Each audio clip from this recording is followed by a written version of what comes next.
Hello, how are you? Um, how did you all have a nice morning?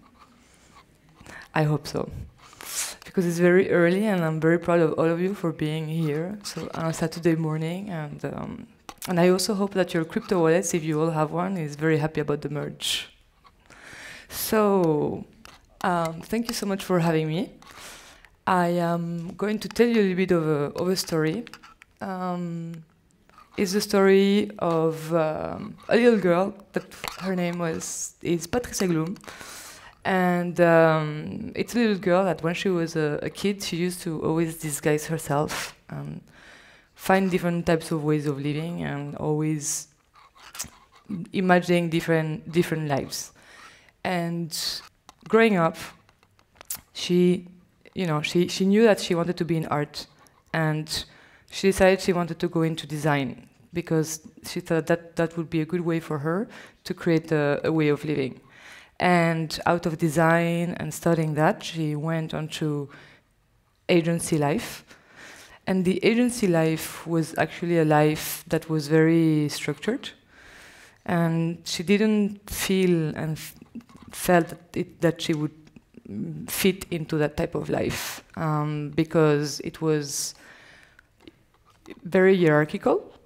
And as well, when you are a creative person, if there's a lot of barriers and constraints, your creativity can't really be open, and you can't express yourself easily. So growing up, I felt that actually this agency life was not really the type of life that I could envision for myself. It was something that I was like, okay, now I'm an adult. This is not a way of living for me. How can I be an artist but also make a living, empower others, and still, be myself in a way? So from there, I started creating my own films and shorts, commercials, music videos with my friends. Here, you can see a little bit of the behind the scenes, and that was actually a way of just living the lives that I thought I was going to live when I was a kid, but by doing it, in the hustle way, like putting friends together, finding clients here and there, left, right, on Craigslist. If you know Craigslist, it's a funny website. I mean, funny. It's kind of like it's a website where you have a lot of links, and in the links you can find anything you want. And so there you could find a lot of clients at that time. So there I am, putting teams together to create commercials, trying to gather clients, and then slowly, actually, that started to work. It started to. I started to finally live the way I was living, and I didn't have a 9 to 5. I wasn't working on an agency, but I was able to live and also make others live somehow. Here you can see a little of my favorite little projects. So this transition made me feel that actually it's pretty cool to be able to have the strength to put people together and to just decide how you wanna create your days every day with the things that you want to do. From there, I felt that in the creative industry, there was not enough of a connection between people. Like, it's either when you go out of school, they tell you that you have to go to an agency or find a job, and then that you can't really do your own thing. So that's when slowly the idea of putting creative people together, so we could deliver amazing projects, but at the same time design your own way of living, started to emerge. And that's when I crossed Justine Villegain, who's my co-founder of Brauhaus, in the subway of New York. Out of all these people, were like imagining the scene. So I know Justine from Greece, from a tiny island, from many years ago. And then we both happened to be in New York in the subway full of people. And then we see each other. We haven't seen each other for 6 years. And I'm like, oh, I know you from this tiny island, like in Greece. Like, hi. So then we started talking, and then she had the same vision as well of living somehow differently than what society tells you. So that's how Bras emerged, the idea of creating a company that would bring people together and create projects that are valuable. It can be educative, social impacts, and embracing mainly as well artists.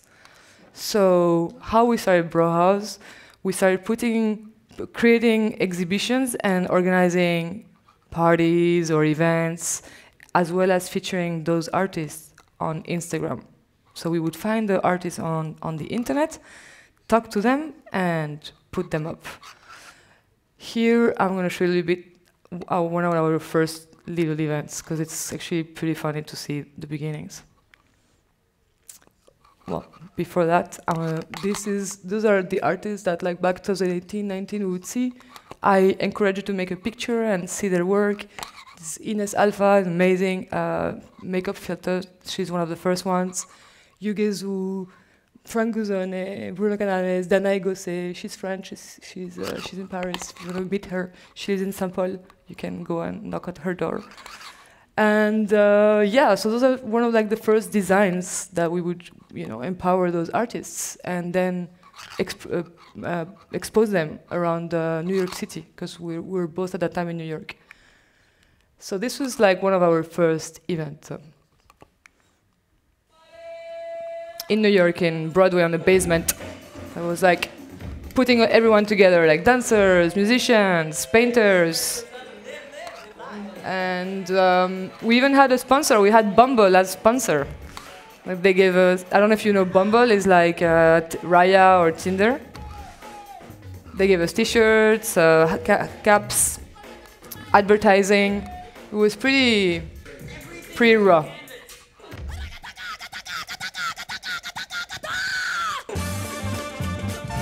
Wow. Bit of music for the morning. Woo!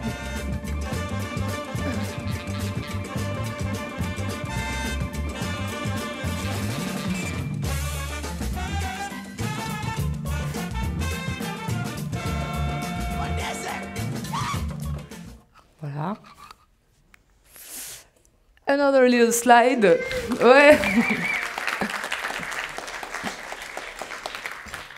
More artists for you to check from the beginnings as well. I mean, beginnings. Not beginnings, but just wanted to highlight some names.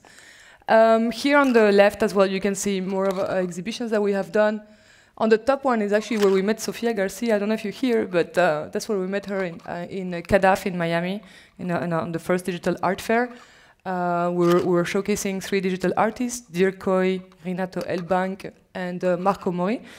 And we didn't sell anything, obviously, because we had a USB and a contract with, like, yeah, this is an art piece and it's totally valuable. We're here to democratize digital art. This is totally an artistic movement that is not recognized in the world. And with Bauhaus, what we want to do is, like, we really want to highlight that. Obviously, it didn't work, but it's fine, because now, thanks to the NFTs, it actually, now people understand that there's value behind digital art.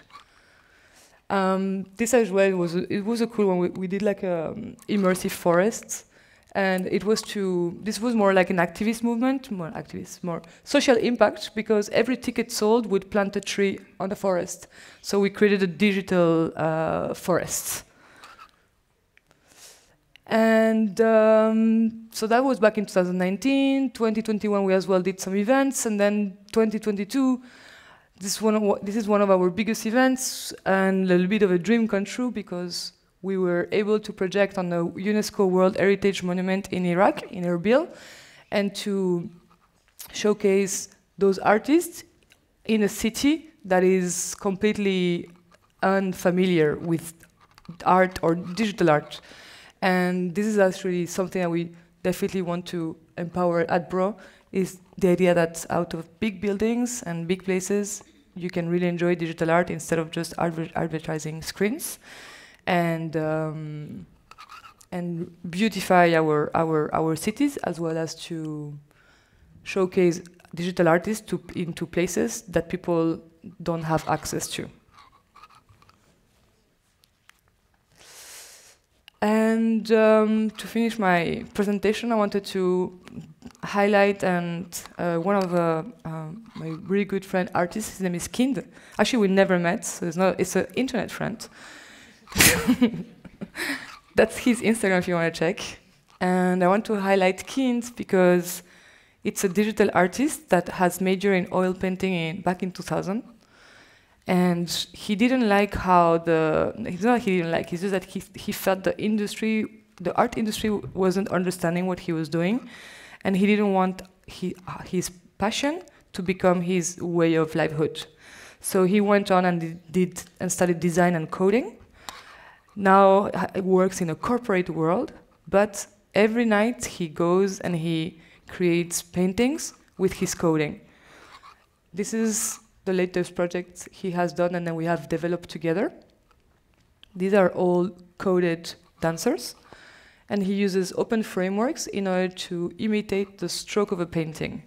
So he's very fascinated by the old practices like oil or watercolor type of textures, and then digitalize that and see how the computer, the software, with a randomification, because this is random movements, creates an artwork. So this was a big exploration. And here you can see a little bit of the behind the scenes of how he creates it. You can see the strokes there, and these are all connected to the code. Yeah, there you go. So yes, this digital art is very fascinating to see that, out of all these new tools, you can embrace both worlds, the physical and the digital. Yeah, thank you so much.